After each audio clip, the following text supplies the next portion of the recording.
Lecture number 7 से शुरू करते हैं। तो इसके अंदर हम पढ़ेंगे जो रेगुलेटर है, वहाँ पे हमने जैसे बात करी थी पीछे भी कि यहाँ पे बीजेटी यूज़ होता है, ओपैम भी यूज़ होता है। तो ये हमारा ओपैम कंट्रोल्ड ओके। और सीरीज़ रेगुलेटर है। सीरीज़ क्यों बोला है? क्योंकि ओपैम सीरीज़ में लगा है। और भी जो भी चीज़ें हैं उनको एक एक करके देखेंगे। तो पहले इस फिगर का एनालिसिस करते हैं एक एक करके। तो यहाँ पे ये हमारा ओपैम है। ओपैम का जो माइनस वाला होता है वो हमारा इन्वर्टिंग टर्मिनल होता है, और जो प्लस वाला होता है वो नॉन इन्वर्टिंग टर्मिनल होता है। ये हमारा बीजेटी है, एरो दिखाता है एमिटर की तरफ। सो ये एमिटर है, तो यहाँ से जो करंट निकल रही है वो एमिटर करंट है। ये कलेक्टर साइड है, इसमें जो करंट जा रही है वो कलेक्टर साइड है, और ये जो कॉमन है ये हमारा बेस साइड है, तो इसमें जो करंट जा रही है वो बेस साइड है। ये दो चीज़ें हुई, और ये हमारा जीनर डायोड तो है ही, और ये जीनर डायोड का हमारा वोल्टेज जो कांस्टेंट वोल्टेज सोर्स की तरह काम करता है वो है VZ। बाकी क्या है? ये हमारा सप्लाई है और ये वेरिएबल है।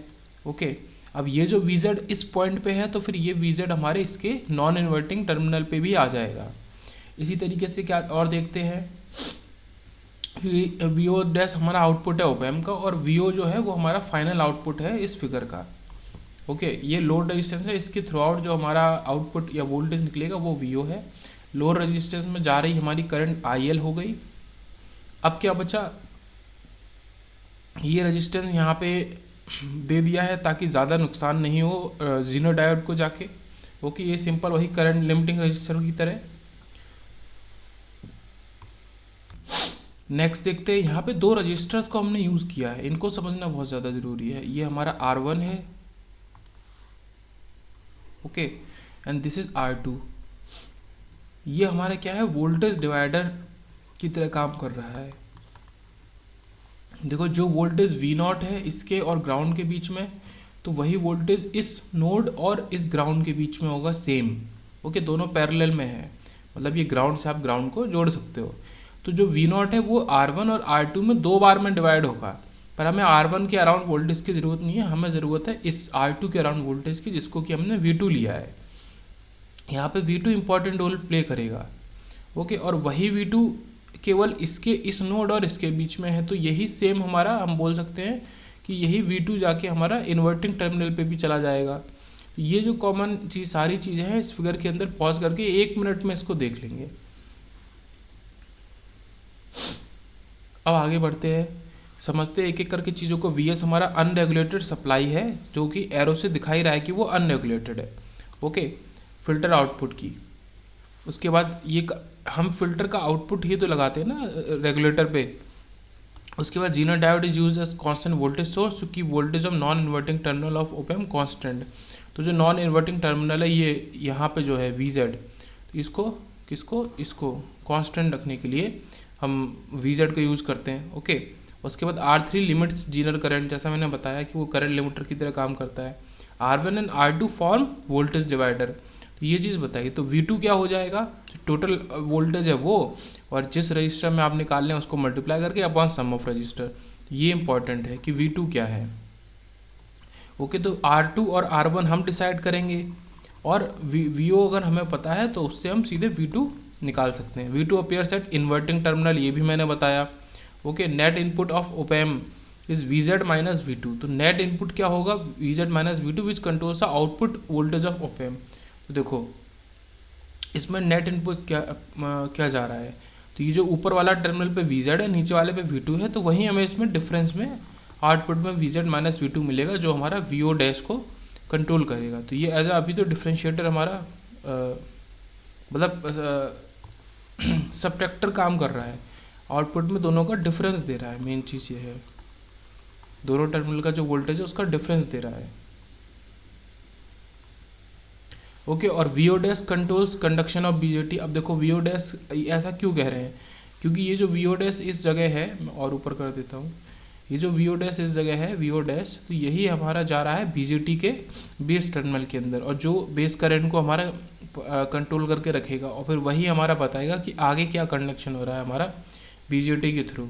तो इस वजह से VO डैश, देखो कहाँ से क्या हुआ, VO से V2 कंट्रोल हुआ, V2 गया हमारा इन्वर्टिंग टर्मिनल के ऊपर, और वीजेड जो है जीनर का वो गया पॉजिटिव टर्मिनल पे, मतलब नॉन इन्वर्टिंग पे। दोनों का डिफरेंस निकला वीओ डैश, और वीओ डैश जा रहा है बीजेटी में, और फिर बीजेटी से फिर वो जो करंट है वो जा रही है फिर से आउटपुट के अंदर ही। तो इस तरीके से एक नेगेटिव फीडबैक बनेगा, मतलब फीडबैक बनेगा। नेगेटिव क्यों होगा वो भी देखेंगे, क्योंकि ये फीडबैक पूरा बना है। अब फीडबैक अगर मैं आपको दिखाना चाहूँ तो ये दोनों तो जुड़ गए, ग्राउंड है, तो यहाँ से लेके ऐसे ऐसे ऐसे, इससे बाहर निकल के ये, और ये वीओ, तो ये जो पूरा हाईलाइट हो गया ये पूरा फीडबैक हो गया, कनेक्ट हो गया है किसी तरीके से। ये दोनों तो ग्राउंड थे, तो ये पूरा कनेक्ट हो गया, तो इसी को हमने बोला कि ये फीडबैक है। और emitter current I flows almost through R L, ऐसा क्यों बोल रहे हैं? क्योंकि हम इनको डिसाइड करते हैं, R1 और R2 की वैल्यूज़ को हम डिसाइड करते हैं, ओके। और हम R1 और R2 को वेरी लार्ज वैल्यू वाला लेंगे, मतलब मान लो ये किलो ओम्स में है और ये ओम में है, तो करंट की प्रॉपर्टी क्या है, हमेशा लीस्ट रेजिस्टिव पाथ से वो ट्रैवल करती है। तो हमारा जो आई करंट है जो यहाँ से निकल रही है आई, तो क्या कहना चाह रहे हैं कि ऑलमोस्ट आई पूरी की पूरी हमारा IL बन जाएगी और वो RL के थ्रू हमारा पास होगी, ओके। तो ये पॉइंट हो गया, emitter current I flows almost through RL, मतलब IL इज इक्वल टू लगभग I की इक्वल है, because R1 and R2 much greater than RL, वो हम चूज़ करेंगे। Transistor and RL are effectively in series. अब देखो RL और ट्रांजिस्टर इफेक्टिवली इन सीरीज क्यों बोला है, और यहाँ पे जो ये सीरीज को हाईलाइट किया था, डबल अंडरलाइन किया था, ये इसी वजह से किया था। क्यों? क्योंकि IL और IE एक जैसी करंट है, और ऐसा कहाँ में देखने को मिलता है, ऐसा हमें सीरीज़ में देखने को मिलता है। तो ये जो R1 और R2 हैं इनको हम नेगलेक्ट कर सकते हैं लगभग। तो हम बोल सकते हैं कि जो ये हमारा BJT लगा हुआ है और ट्रांजिस्टर है, और ये जो RL है मतलब लोड रजिस्टर, ये दोनों एक सीरीज़ में है। तो बहुत छोटे छोटे बारीक पॉइंट इसमें है। उसके बाद आगे बढ़ते हैं, तो ये इसी वजह से हम इसको सीरीज़ रेगुलेटर कहते हैं। और series transistor is in common collector configuration, ये इंपॉर्टेंट बात है MCQ के लिए। इसमें कोई लॉजिक नहीं है कि यहाँ पे हम कॉमन कलेक्टर कॉन्फ़िगरेशन का यूज़ कर रहे हैं, ओके, जिसका वोल्टेज गेन जो है वो है 1 की इक्विवेलेंट लगभग। अब समझते हैं कि इसको नेगेटिव फीडबैक क्यों बोला है। अगर हम VO को आगे बढ़ाते हैं तो उससे V2 बढ़ जाता है। देखो थोड़ा सा ध्यान देने वाली बात है, VO से V2 बढ़ जाता है, क्यों? क्योंकि VO आधा इसमें R2 में जा रहा था, तो VO ही V2 को कंट्रोल कर रहा था, वोल्टेज डिवाइड होके। V2 बढ़ रहा है तो हमारा डिफरेंस बढ़ रहा है, क्यों? क्योंकि ओपैम के नीचे वाले टर्मिनल पे V2 जा रहा है, ऊपर VZ है, और उसी की वजह से डिफरेंस आ रहा है। तो जब V2 बढ़ रहा है, ये V2 बढ़ रहा है क्योंकि नेगेटिव घट रहा है, मतलब VZ माइनस V2 हमें करना है। तो अगर इस वैल्यू को बढ़ा देंगे, मान लो ये 10 पे फिक्स है, ये 5 है, अब इसको 6 कर दिया तो फाइनल आंसर तो छोटा हो जाएगा।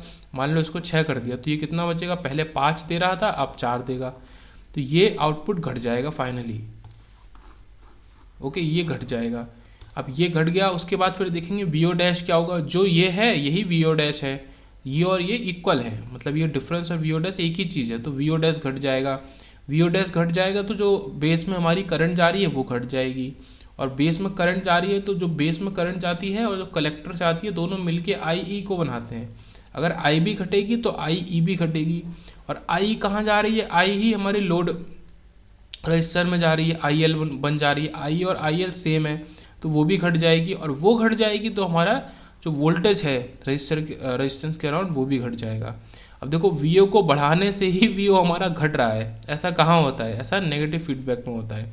As VO is IL RL, ठीक है, VO हमारा I के डायरेक्टली प्रोपोर्शनल है, तो VO के बढ़ाने से ही VO घट जा रहा है, इसका मतलब कि वो फीडबैक में है। तो यहाँ पे यही बात कहना चाह रहे हैं कि initial increase in the output, ठीक है, gets cancel by subsequent decrease in the output, मतलब इनिशियल इंक्रीज हो भी रहा है तो फिर से डिक्रीज हो जा रहा है, तो इस वजह से हम क्या कह सकते हैं, और जो हमें चाहिए भी था, हमारा टारगेट था कि जो V आउट है वो कांस्टेंट रहे।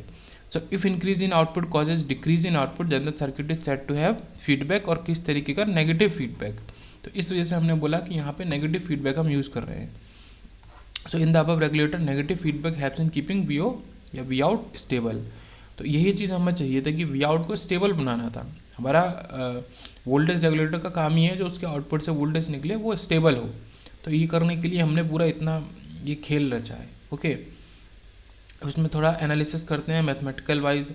एक्सप्रेशन ऑफ वीओ अगर निकालेंगे, मान लो कि ओपैम का जो सर्किट है उसके पास नेगेटिव फीडबैक है, okay, then difference input becomes, तब हमारा डिफरेंस इनपुट क्या हो जाएगा, यही हो जाएगा जो बात हुई थी कि ऊपर डिफरेंस दे रहा है V Z minus V two, okay, या इसको हमने वी ओ डैश बोला है, तो ये ज़ीरो के इक्वल हमने मान लिया। अगर ओपैम फीडबैक में है तो ये क्या कहना चाह रहा है कि डिफरेंस इनपुट जो होगा वो काफ़ी स्मॉल होगा, तो इसको करीब करीब हमने ज़ीरो के इक्वल मान लिया, तो इस वजह से जो वी टू है वो वी जेड के इक्वल आ गया। वी ओ डैश को हमने जीरो माना, तो इससे क्या हो गया वी ओ, और ये जो हमारा वी टू क्या था, वो वोल्टेज जो डिवाइड होकर आ रहा था V O into R two upon R one plus R two equal to V Z, तो यहाँ से हमने वी टू निकाल लिया, V Z into R one plus R two और अपॉन आर टू ये आ गया, तो वी ओ क्या आ गया, one plus R one upon R two into V Z, तो ये बहुत इंपॉर्टेंट हमारा एक्सप्रेशन हो गया। So advantage of the circuit क्या है, इसका ये भी एडवांटेज है, देखो अगर यहाँ पे जो R2 है, R2 की वजह से V2 आ रहा है, V2 की वजह से V2 माइनस वी जेड आ रहा है, उसकी वजह से फिर हमारा जो VO है वो वी जेड के इक्वल आ रहा है। अगर हम R2 को वेरी कर दें, इसको वेरिएबल बना दें इन केस किसी तरीके से, तो उससे क्या होगा कि हम VO को भी वेरी कर सकते हैं। तो यहाँ पे देखो क्या चीज़ है, if variable resistor is use in place of R1 and R2 then VO can be varied, तो VO भी वेरी करा सकते हैं, और circuit provides adjustable output voltage, तो ये काफ़ी बड़ा एडवांटेज है। और भी कुछ सर्किट में ऐसा एडवांटेज हमें मिलता है, पर जो बेसिक वाला जीनर डायोड रेगुलेटर है उसमें नहीं मिलता। फिर एक क्वेश्चन देखते हैं इसी के ऊपर, गेट 2006 इसी का क्वेश्चन है कि in voltage regulator shown zener diode has break down voltage 6 volt, तो ये क्या दिया है, वी जेड दिया है। If unregulated supply voltage V S is 15 volt, ये वी एस दे दिया है। फाइंड द आउटपुट वोल्टेज, मतलब वी ओ बताओ, पावर डिसिपेशन इन ट्रांजिस्टर बताओ, ठीक है, PD, और power dissipation in transistor if supply voltage is increase by 20%, मतलब VS अगर VS प्लस ये VS डैश बोले तो VS प्लस 20% VS को ऐड कर दे तो देखो ये तो तुरंत अभी पढ़ा था कि 1 प्लस हमारा R1 plus R2 into V Z, तो वी जेड हमें दिया है, और R1 R2 हम डायग्राम से देख लेंगे तो ये तो तुरंत निकल आएगा। देखो ये 12 के है, ये 24 के है, इससे V2 निकल रहा है, ये V2 यहाँ जा रहा है, ये वी जेड यहाँ जा रहा है, और इस तरीके से चीज़ें हो रही हैं। IL हमारा IE के इक्वल है, जो भी हमने अभी तक पढ़ा था वही चीज़ें। तो देखो V2 हमारा वी जेड के इक्विवेलेंट है, तो वही वाला लॉजिक लगा के और इसको इसके इक्वल रख के, और डायरेक्ट इस फार्मूले को भी लगा सकते हैं, इसको उधर भेजेंगे ऊपर और इसको नीचे, इसमें मल्टीप्लाई करके, तो VO हमारा आ गया 9 वोल्ट। तो पहली चीज़ तो आसानी से निकल आई 9 वोल्ट। दूसरी चीज़ क्या कह रहा है कि पावर डिसिपेशन ऑफ BJT पूछ रहा है, ओके, यह ट्रांजिस्टर पूछ रहा है, तो पावर डिसिपेशन ऑफ ट्रांजिस्टर ये थोड़ा सा अलग हो गया, तो उसके लिए हम क्या लेंगे, जो उसमें इनकमिंग करंट है IC, ओके, क्योंकि वो दो करंट में हमारा डिस्ट्रीब्यूट हो रही है, सॉरी IC और IB मिलके हमारा IE बन रहा है, ये चीज़ तो है, बट IB तो बहुत छोटा उसको माना है हमने, VO डैश को 0 के इक्वल मान लिया है, तो हम IC को लेंगे और VC को लेंगे और इसको मल्टीप्लाई कर देंगे, तो V इंटू आई हमको क्या दे देगा, पावर डिसिपेशन, तो VC इंटू IC। अब यहाँ पे क्या मेन बात है कि अब हमें VC की वैल्यू निकालनी पड़ेगी, अब उसको कैसे निकालेंगे, सो VCE, और ये पावर ट्रांजिस्टर, ये VC इंटू IC इसको लिख सकते हैं, पावर ऑफ ट्रांजिस्टर। तो VCE की अगर बात करें तो VC माइनस VE, अगर ट्रांजिस्टर में हम कुछ किसी भी तरह की इक्वेशन मान लो BE लिखते थे, तो उसको आप लिख सकते हैं VB माइनस VE, या हम फॉर एग्जांपल लिखते हैं VAB, तो उसको आप लिख सकते हैं VA माइनस VB, तो इस तरीके से लिख सकते हैं। तो ये हमारा VC माइनस VE हो गया। अब VC किसके इक्वल है, VS के इक्वल है, देखो VC किसके इक्वल है, VC मतलब इधर कलेक्टर का वोल्टेज, तो ये सारा एक ही वाट है, जो इस नोड पे वोल्टेज है सब एक ही चीज़ है, तो VS के इक्वल हो गया VC, तो VC VS के इक्वल आ गया। और VE किसके इक्वल आया, V हमारा V आउट के इक्वल आ गया, क्यों, क्योंकि एमीटर करंट जो है आपने क्या बोला है वो IL के इक्वल है, तो दोनों करंट इक्वल है तो दोनों वोल्टेज भी इक्वल हो गए। अब VS हमको गिवन है क्वेश्चन में, और V आउट हमने निकाल लिया है, देखो VS हमको गिवन है क्वेश्चन में और V आउट हमने निकाल लिया है, तो इससे हम VCE को निकाल लेंगे, तो 15 माइनस 9 मतलब 6 वोल्ट आ गया। अब बात करेंगे आईसी की। अब मैंने क्या उस समय भी बोला कि आईबी जो जा रहा है वो तो बहुत नेग्लिजिबल जा रहा है, क्यों? क्योंकि वीओ डैश को हमने 0 ले लिया है, तो आईसी और आईई दोनों इक्वल हो जाएंगी, और वो आईई हमारा आईएल के इक्वल है। और आईएल हम कैसे निकालेंगे? वीओ अपॉन आरएल, जो आरएल लोड रजिस्टर है उसके अराउंड जो वोल्टेज है उसकी मदद से उसके अराउंड करंट निकाल सकते हैं। तो वो आया 0.9 एम्पियर। अब ये 0.9 आया, ये 6 आया, इनको मल्टीप्लाई करके हमारा पावर आ गया जो ट्रांजिस्टर के अराउंड है, तो 5.4 वॉट आ गया। अब कुछ भी नहीं है, थर्ड पार्ट तो ईजी है। क्वेश्चन में दिया है कि वीएस में 20% ऑफ वीएस को और ज़्यादा बढ़ा दिया, तो 15 + 20% 15 18 वोल्ट हो गया। अब हम निकालेंगे वीएस माइनस वी नॉट, जो हमने वहाँ पे निकाला था, ये वीएस माइनस वी नॉट, ये वीएस माइनस वी नॉट। तो पहले जो 15 - 9 6 वोल्ट आया था, अब वो 9 वोल्ट आएगा, और करंट सेम 0.9, तो 9 × 9 मतलब 8.1 वॉट अब आ गया, और पिछली बार 5.4 वॉट आया था। तो इस तरीके से तीनों चीज़ें हमने निकाल ली। फिर बात करते हैं ना series regulator, a change in supply voltage appears as a change in VCE of the series transistor.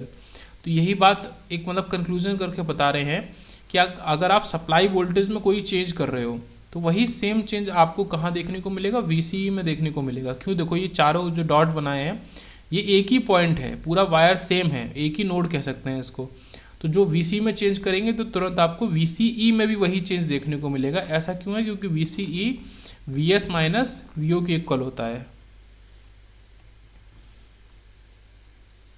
उसके बाद बात करते हैं कि अगर बीजेटी को एक्टिव रीजन में रखना है, और वो तो हमने शुरू में बात करी कि रखना है, तो एक्टिव रीजन में रखने के लिए हमें क्या करना पड़ेगा? जो वीसीई है उसको वीबीई से ज़्यादा रखना पड़ेगा, अगर आपको इसको एक्टिव रीजन में रखना है। तो वीबीई कहाँ होगा? वीबीई इसके अराउंड होगा, वीबीई। तो ये वीओ डैश, और ये फिर से वही ई इसमें भी है, तो ये वीओ हो गया, और यहाँ पे वीएस हो गया। इससे इसको बड़ा रखना पड़ेगा, तो उससे क्या कंक्लूजन निकलता है? देखो वीएस माइनस वीओ, ये वीसीई है, तो ग्रेटर देन वीबीई। वीबी को अभी हमने तोड़ा नहीं है, तो वीएस जो है वो वीओ प्लस वीबी दोनों का जो सम है उसके इक्वल हमारा उससे ग्रेटर हमारा होना चाहिए। तो ये कंडीशन आई अगर आपको एक्टिव रीजन में रखना है तो। ये ट्रांजिस्टर की कंडीशन है। अगर ये चीज़ अभी समझ में नहीं आ रही तो ये हम पूरा बीजेटी में पढ़ेंगे भी, या फिर ईडीसी में आपने देखा होगा, तो इसको याद रखेंगे। अब एक और बात करते हैं पॉइंट पे कि what if RL will be 10 kilo ohm instead of 10 ओम। तो हमने क्या बात करी थी कि R1 और R2 को हम ज़्यादा बड़ा रखते हैं। ओके, देखो ये एक ब्रांच यहाँ जा रही है इनके अंदर, और यहाँ पे ये ग्राउंड है, और एक RL में जा रही है, कुछ इस तरीके से था। अब हमने क्या कहा कि R1 R2 को अगर बड़ा रखेंगे तो जो करंट यहाँ से आ रही है वो पूरी करंट लगभग बोल सकते हैं कि सेम करंट यहाँ चली जाएगी। तभी हमने बोला कि सीरीज़ है, दोनों कनेक्शन सीरीज़ है। अगर हम RL को भी बड़ा कर दें काफ़ी ज़्यादा तो फिर क्या अंतर आएगा? तो फिर थोड़ा सा कैलकुलेशन में अंतर आएगा, वर्किंग में अंतर आएगा, क्योंकि हम फिर ये नहीं बोल सकते कि दोनों सीरीज़ में है और कि पूरी की पूरी करंट यहाँ जा रही है, फिर यहाँ पे भी जाएगी, क्योंकि RL भी अब तो बड़ा है और करंट लीस्ट रजिस्टिव पाथ को देखती है। तो ज़्यादा बड़ा चेंज नहीं आएगा। आप IL को जो VO अपन RL लिखते थे, अब उसमें आप I को R1 + R2 अपॉन पूरा इसके इक्वल लिखेंगे, R1 + R2 + RL। मतलब अब जो VO होगा तो उसको आप केवल इससे नहीं लिखेंगे, आप इसके थ्रू लिख देंगे। ओके, मतलब VO डिवाइड हो रहा है दोनों में। तो R1 + R2 वाली ब्रांच में कितना वोल्टेज जा रहा है तो वो हमें बताना है। तो करंट IL जो करंट है वो हम कैसे लिखेंगे? करंट जो डिवाइड हो रही है, तो IE यहाँ से आ रही थी, तो I दो पार्ट में डिवाइड हो रही है, तो इसमें कितनी डिवाइड होगी? तो R1 + R2 upon R1 + R2 + RL। तो ये करंट डिवीज़न रूल लगाया है, सिंपल, और कुछ भी नहीं है। मतलब देखो इस ब्रांच में कितनी करंट जा रही है, और ये जो करंट है उसको लिखने का फॉर्मूला सीधा सा है, आप अपोजिट वाले रेजिस्टेंस से मल्टीप्लाई करो टोटल करंट का। मतलब वोल्टेज में उल्टा होता था, वोल्टेज में जिस ब्रांच में चाहिए उसी के रेजिस्टेंस से मल्टीप्लाई होता है। ये हमें IL की वैल्यू दे रही है, और IL किस ब्रांच के रजिस्टर में है? वो RL में है। ठीक है, तो यहाँ अपोजिट वाले से मल्टीप्लाई करते हैं, RL से ना मल्टीप्लाई करके R1 + R2 से मल्टीप्लाई करेंगे और नीचे सम कर देंगे। तो ये करंट डिवीजन रूल है। तो इससे ये हमें बता देगा कि ये जो करंट येलो वाली है ये कितनी हमारी करंट है इस समय, अगर हमारा RL की ज़्यादा बड़ी वैल्यू है तो, और नहीं है तो फिर पूरी करंट जा रही है तो हम IL को सीधे से लिख देंगे IE के इक्वल। अब बात करते हैं जीनर कंट्रोल सीरीज रेगुलेटर की। यहाँ पे हम ओपैम नहीं ले रहे हैं, वो ओपैम कंट्रोल था, ये जीनर कंट्रोल्ड है। इसको क्वेश्चन के थ्रू ले लेते हैं। तो यहाँ पे बात कर रहा है कि in regulator shown zener diode okay has a breakdown voltage of, ठीक है, ये तो ये हमें क्या दे दिया है, VZ दे दिया है, and BJT has beta, BJT को बीटा दिया है, और VBE की वैल्यू हमको दी है, जहाँ से VB और VE हम मतलब यूज़ करेंगे। इफ़ सप्लाई वोल्टेज VS इस 15 वोल्ट, VS भी हमको दे दिया है। Okay, find the power dissipation हमें निकालना है, वही PD और BJT एंड जीनर डायोड दोनों का पावर डिसिपेशन हमको बताना है। तो यहाँ पे पूरा मतलब थ्योरी नहीं बात हो रही है, लेकिन बस छोटे से में है कि भाई ये जीनर कंट्रोल सीरीज रेगुलेटर है। यहाँ पे जो ओपैम काम कर रहा था, यहाँ पे जीनर डायोड हमारा काम करता है। क्यों? क्योंकि जो जीनर डायोड का वोल्टेज है या इसके जो थ्रू करंट जा रही है, तो वही हमारा IB को डिसाइड करेगी, वही फिर हमारा ट्रांजिस्टर को डिसाइड करेगी, और इसके आगे जो IE जाएगा फिर वही हमारा IL को डिसाइड करेगा। तो ये भी एक तरीके का कैसा फीडबैक बन गया, देखो ये और ये दोनों ग्राउंड है तो इनको जोड़ देंगे, और ये भी एक तरीके का फीडबैक ही बन गया जैसे पीछे बना था।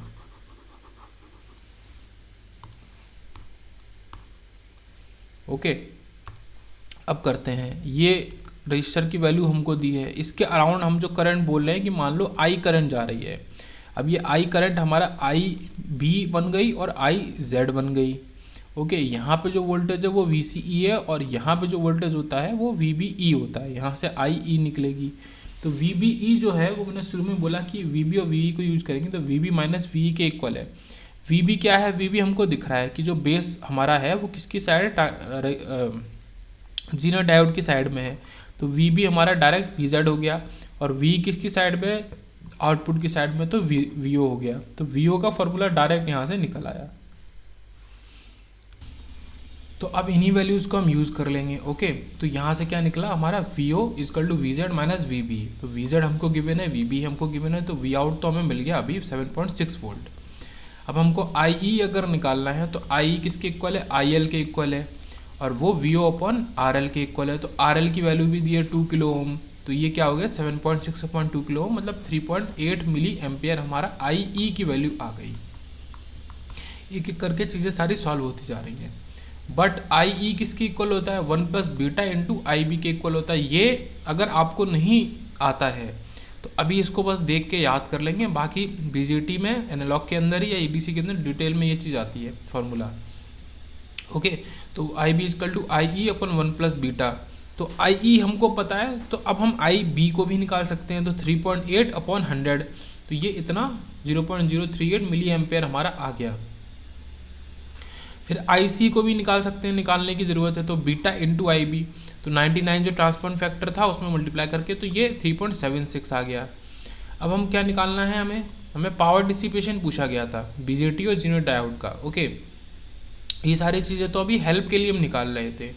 तो VCE इंटू IC होता है पावर ऑफ ट्रांजिस्टर। ओके, ये हमने पीछे भी देखा है, उसके लिए VCE निकालने की ज़रूरत है। VC मतलब VC माइनस VE।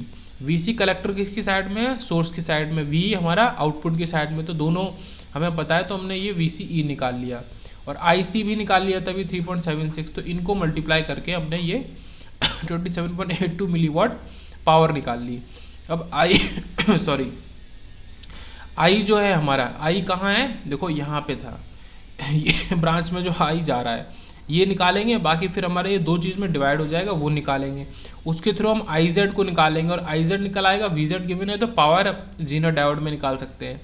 तो I हमारा VS माइनस VZ अपॉन 1.8 के, देखो इसको देखते हैं, बाकी थोड़ा सा बोझ हल्का कर देते हैं।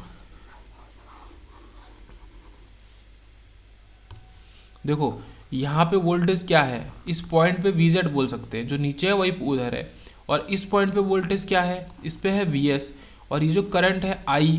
तो अब इस I को अगर हम निकालना चाहें तो कैसे निकाल सकते हैं, ये इन दोनों इस ब्रांच में ही तो ये करंट I फ्लो हो रही है, इस ब्रांच में पूरा यहाँ से यहाँ तक, तो दोनों का वोल्टेज मतलब VS माइनस VZ अपॉन जो इसका रेजिस्टेंस है 1.8 के। तो सेम चीज़ हमने I को निकालने के लिए यही करी है, VS माइनस VZ अपॉन 1.8 के। VS की वैल्यू रखी, VZ की वैल्यू रखी, 1.8 के रखा, तो ये क्योंकि ये K है तो ये मिली एम्पेयर हो गया, तो 3.72 मिली एम्पेयर आ गया। अब यही करंट हमारा जा रहा है IZ में और IB में, दो में बट रहा है, ऊपर मैंने बताया था। तो इसको दो इक्वल टू KCL लगा के लिख दिया। यहाँ से हम आई जेड निकाल लेंगे। अब आई भी हमने इस वजह से निकाला था, तो सारी चीज़ें आई बी आई सी सब कुछ ज़रूरी थी इसलिए निकाला है। तो आई माइनस आई बी, तो फाइनली 3.68 मिली एम्पेयर आ गया। फिर वी जेड हमको गिवन है, आई जेड हमने निकाला है, दोनों को मल्टीप्लाई करके हम जीनो डायोड के थ्रू हम निकाल लेंगे पावर को, पावर डिसिपेशन को। अब बात करते हैं, एक चीज़ और होती है, ये तो हमने क्या पढ़ा, जीनर कंट्रोल्ड सीरीज रेगुलेटर, एक था ओपैम कंट्रोल्ड सीरीज रेगुलेटर, एक सिंपल वाला था। अब है ट्रांजिस्टर सीरीज रेगुलेटर। यहाँ पे क्या खासियत है कि 2 ट्रांजिस्टर लगे हैं और एक जीनर लगा है। मतलब यहाँ पे अब हमने क्या किया, ओपैम की जगह एक ट्रांजिस्टर को ही लगा दिया। ये लगभग सेम फिगर है, देखो जीनर के ऊपर ओपैम होता था, तो लगभग सेम फिगर है, लगभग मतलब। और यहाँ पे एक ट्रांजिस्टर बढ़ गया जिसको हमने Q2 बोला है। बाकी देखो सारी चीज़ें वही हैं। कैसे हाईलाइट अगर मैं करके दिखाऊं तो ये VS है, ओके, ये ट्रांजिस्टर वही है, इसके आगे IE जा रहा है और ये हमने एक रजिस्टर लगा दिया, ओके। ये फिर वही ये करंट लिमिटिंग रजिस्टर लगा दिया हमने। ये जंपर वायर है, टच नहीं हो रहा है। बाकी जो यहाँ का पार्ट है पूरा, देखो इसको ब्रेक करके सीखो सर्किट को, ये पूरा सेम पार्ट वही है। ये IL जा रही है, VO है RL के अंदर, R1 R2 है, R2 में V2 हमारा वोल्टेज डिवाइड हो गया, और ये वापस ये वोल्टेज जो इधर है V2, ये इसके इधर भी है। जो वोल्टेज V2 इधर है, यही V2 हमारा यहाँ पे भी है सेम। तो ये पूरा फिगर हो गया, 2 पार्ट में इसको डिवाइड कर लिया। बस यहाँ पे नई चीज़ क्या है, यहाँ पे Q2 नया आ गया, ओके। अब समझते हैं कि ये जो VZ है इस पॉइंट पे और ये VZ इस पॉइंट पे है। तो V अगर VZ से बड़ा हो, मान लो ये चीज़ है, अगर V हमारा VZ से बड़ा है तो हमारा ये कांस्टेंट वोल्टेज सोर्स की तरह ही हम ले लेंगे। जो हमने सीखा भी था कि आप इसको ओपन कर दो, फिर इसके अराउंड वोल्टेज निकालो, और फिर वो अगर वोल्टेज हमारा इससे बड़ा आए, ओके, तो इस पॉइंट पे क्या वोल्टेज है, इसी को हमने V माना है।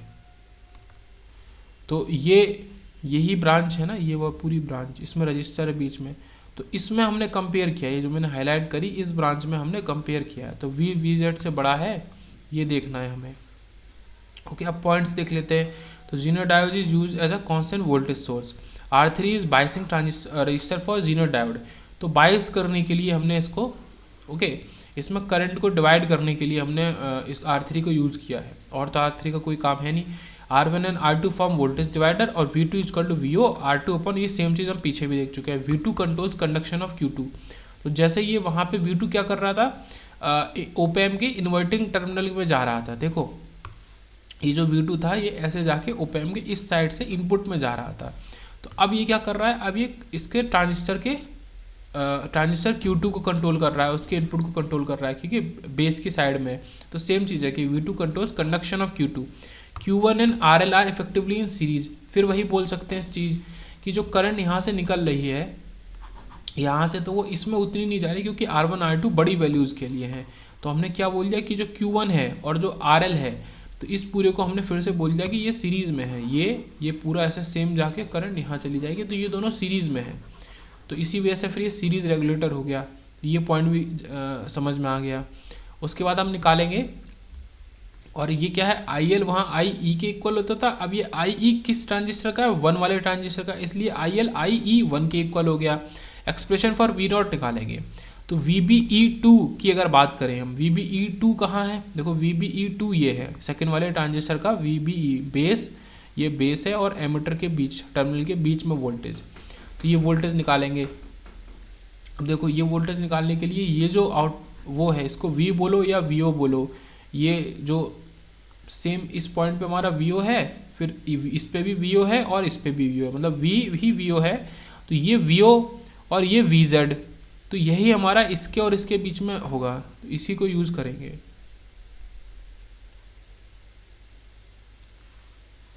पर ये तो जंपर वायर है, इसको पहले थोड़ा सा हटाए यार। हाँ, ये हमारा VO है, ओके, इस पॉइंट पे VZ है। अब हमें ये निकालना है, VBE2 निकालना है। हाँ, तो VO से मतलब नहीं है, अगर हम किसकी बात कर रहे हैं, VBE2 की बात कर रहे हैं। तो देखो ये V2 है और यही V2 हमारा इस पॉइंट पे भी है। तो देखो अब ये आ गया, ये V2 और VZ क्या मिला के हमें VBE2 बनाएंगे। तो यही चीज़ हम यहाँ करेंगे। तो VBE2 VB2 minus VE2 V2 minus VZ,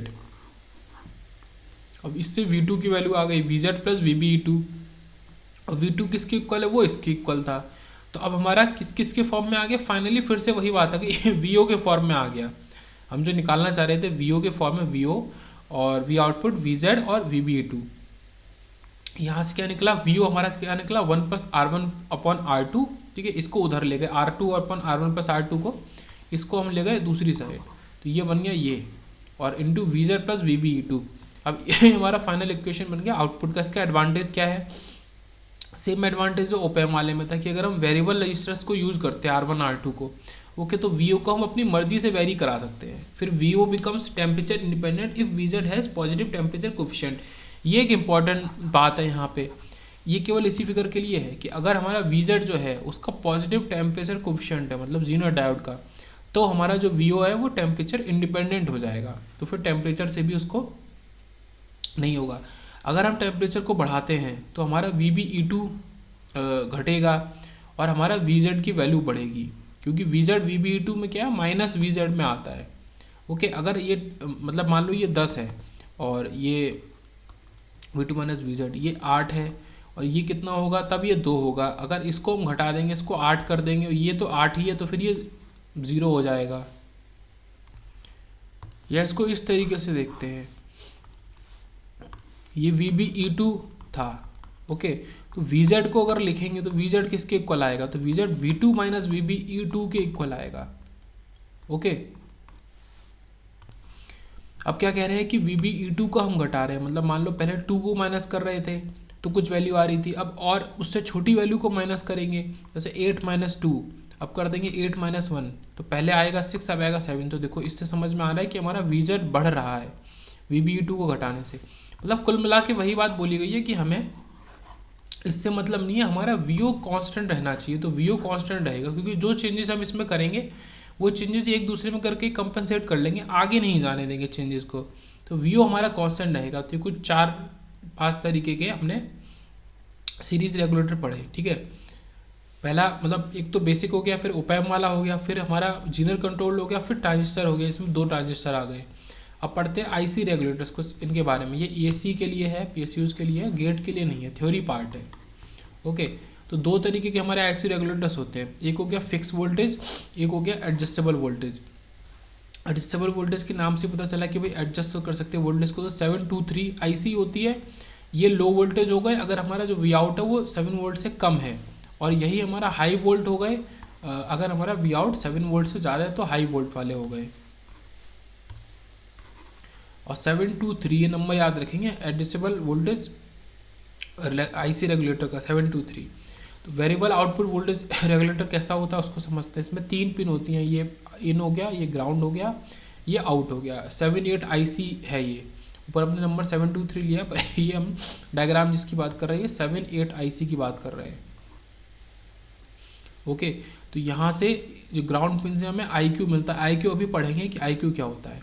IQ current मिलती है, यहाँ पे हम एक रजिस्टर को लगा देते हैं, उस रजिस्टर की वजह से हम इसको वेरी कराते हैं। इसका वोल्टेज हो गया VR, और नीचे I2 जा रहा है। ये जो रजिस्टर है नीचे वाला, ये हमारा कैसा है, ये वेरिएबल रजिस्टर है।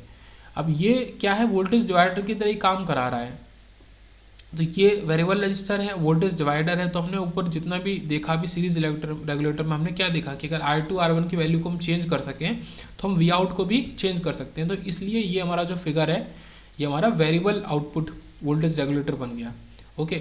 और VR क्या है, जो रेगुलेटेड आउटपुट ऑफ IC है, ये हम रेगुलेट करते हैं। तो ये VR जो है, VR की वैल्यू फिक्स है, ये समझने वाली बात है। ये जो VR है इसको फिक्स कर दिया, तो जब ऊपर इसको फिक्स कर दिया, अब हम नीचे वाले पे पूरी तरह डिपेंड हो गए और हम केवल उसी को वेरी करेंगे।